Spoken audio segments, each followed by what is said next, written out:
वहां पर भ्रष्टाचार पूरी पीडीएस सिस्टम के अंदर है, लोगों को सही राशन नहीं मिल रहा, मिलावट की जाती है, समय पर दुकानें नहीं खोली जाती है और किसी का राशन कार्ड और राशन किसी और के खाते में जाता है और ये सब लोग मिली भगत के साथ जो केंद्र सरकार से राशन आता है उसको सीधा ही गोदाम से कहीं और ले जाते हैं और उसकी ब्लैक मार्केटिंग करते हैं। इस पे सीएजी की बहुत विस्तृत रिपोर्ट है जिस पर भी कोई जानकारी नहीं दी गई है, कोई काम नहीं किया गया। सिस्टम को बेहतर बनाने की जगह सिस्टम से अपने लोगों को कैसे लाभ पहुंचाया जाए, दलाल कैसे खड़े किए जाए, ये उसकी योजना है। वो सारी मॉनिटरिंग भी लाइव मॉनिटरिंग पूरे देश की हो रही है, लेकिन दिल्ली के अंदर 0% लागू है क्योंकि दिल्ली पारदर्शिता करके केंद्र सरकार की योजना को लागू ही नहीं करना चाहती। One ration, one nation, one ration card को इम्प्लीमेंट नहीं करना चाहती। और सबसे बड़ी बात मैं आपको बताना चाहती हूँ कि जो फेयर प्राइस शॉप वाले लोग हैं, जिन लोगों की ये दुकानें हैं, यहाँ तक कि उन लोगों ने भी याचिका दायर की हुई है कोर्ट के अंदर और उन्होंने भी ये मांग कर रखी है कि इस धंधे के मुताबिक उनका काम धंधा बंद हो जाएगा और इनके अपने दलाल बाजार में खड़े हो जाएंगे, जबकि लोगों को कहा जाएगा घर घर राशन पहुंचाए, किसके घर पहुंचा किसके नहीं पहुंचा उसका कोई तरीका नहीं है मॉनिटरिंग का। और एक नई परत दलालों की बीच में खड़ी हो जाएगी क्योंकि ये अपने लोगों को, जैसे हमने ऑक्सीजन के समय पर देखा एनएलएस को सिलेंडर निकल रहे हैं, कहीं पर दवाइयां रेमडेसिविर केंद्र सरकार ने 2.5 लाख रेमडेसिविर भेजी, इन्होंने हाईकोर्ट में बताया कि सिर्फ 50,000 और 54,000 इनको मिली है, 2 लाख गायब कर दी। ये सब धंधेबाजी के काम है। और मैं आपको एक और चीज बताना चाहती हूँ कि जो स्टॉक्स अवेलेबल है इस समय दिल्ली के अंदर इंटरनेट की व्यवस्था की मैंने आपको बताया कोई ऐसी दिक्कत नहीं है। जब जम्मू कश्मीर जैसा राज्य या नॉर्थ ईस्ट के राज्य इसको लागू कर सकते हैं तो दिल्ली तो समतल धरती है, यहाँ तो लागू करने में कोई बड़ी मुश्किल वाली चीज नहीं है। जो सप्लाई चेन मैकेनिज्म है कि किसान से अनाज खरीदा गया, केंद्र सरकार के गोदाम में पहुंचा, केंद्र सरकार के गोदाम से राज्य के ट्रक गए और उन ट्रकों के माध्यम से वो फेयर प्राइस शॉप तक पहुंचा। इससे पूर्व में अगर आपको याद हो तो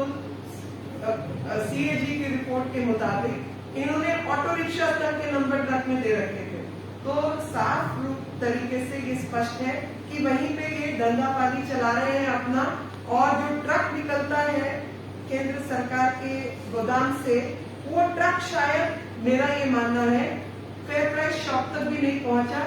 वो वहां पे वो ट्रक है ही नहीं और ये वहां से कुछ गड़बड़ करके अनाज का झालमेल करके रातों रात चक्की और इधर उधर भेज देते हैं और वहां से ये अपनी ब्लैक मार्केटिंग करते हैं। यही कारण है कि मेरे भाई आदिश गुप्ता जी और अन्य सांसद, नेता प्रतिपक्ष सब लोगों ने जब छापा मारा तो वो सड़ा हुआ अनाज देखा, सड़ा हुआ अनाज, जबकि केंद्र सरकार ने सबसे अधिक किसानों से प्रोक्योरमेंट किया है और वो अनाज सबको फ्री दे रही है, पूरे राज्यों को फ्री दे रही है। यहाँ तक कि जो राइट टू फूड वाला जो नेशनल फूड सिक्योरिटी एक्ट है उसके अलावा 2 महीने का राशन फ्री दे रही है। तो अगर केंद्र सरकार की अपनी योजना है और केंद्र सरकार की योजना को सही तरीके से राज्य को इम्प्लीमेंट करना चाहिए, पहली चीज वो इम्प्लीमेंट नहीं कर रहे हैं। और ये कहना कि केंद्र सरकार मुझे घर घर राशन नहीं देने दे रही, तो आप ये बताइए कि आपने कौन सा राशन खरीदा है? राशन कहाँ है आपके पास जिसको आप घर घर भेजना चाहते हैं? कौन सी आपका टेंडर है, कौन से आपके कॉन्ट्रैक्ट है, किससे आपने खरीदारी की, ये तो बताइए। तो असली बात तो ये है कि ये नटवर लाल जी 2 का 10 करने में लगे हुए हैं, केंद्र सरकार की योजना से आए हुए राशन में झालमेल करने में लगे हुए हैं और जनता को मूर्ख बनाने का काम, लगातार झांसा देने के काम ये करते रहते हैं। अभी आपने देखा होगा आसपास वो 1031 हेल्पलाइन का नंबर, जब दिल्ली के अंदर केसेस थे, जब दिल्ली के अंदर कोविड बढ़ा हुआ था, जब लॉकडाउन बुरी तरीके से लगा हुआ था, इनकी योजना किसी को पता थी कि दिल्ली की कोई कोविड हेल्पलाइन चलती है? लेकिन आज पूरे षड्यंत्र के जरिए पूरे शहर में हेल्पलाइन का नंबर का एडवर्टाइजमेंट एडवर्टीजमेंट डाला हुआ है, और वो एडवर्टीजमेंट तब डाला हुआ है जबकि लोग फोन करने की जरूरत नहीं है। इसी प्रकार से जब पूरे देश को और दिल्ली राज्य को खास तौर पे राशन की जरूरत थी, जब लॉकडाउन के समय पर, मई जून के समय पर, तब इन्होंने केंद्र से अधिक मात्रा में राशन उठाया और उस राशन का वितरण नहीं किया। इनका काम केंद्र सरकार के राशन का वितरण करना था, जो इन्होंने नहीं किया। और प्रधानमंत्री गरीब कल्याण अन्न योजना को राज्य सरकार की योजना बताने का काम कर रहे हैं।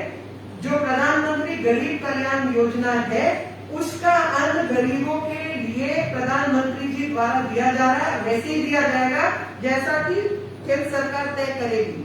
आपको अपनी योजना चलानी है, उसकी कृपया करके खरीदारी कीजिए और बड़े शौक से चलाइए, कोई मना नहीं कर सकता, क्योंकि आप अपना पैसा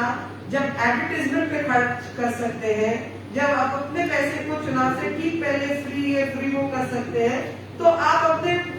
पैसे से राशन खरीद के भी लोगों को बांट सकते हैं। पर सच्चाई तो ये है कि ये ऐसा कुछ करना ही नहीं चाहते, ये दलालों की परत बनाकर दलाली करना चाहते हैं और उसमें सीधे सीधे अपने लोगों को खड़ा करना चाहते हैं। एक दिल्ली रोटी रोजी अभियान के तहत एक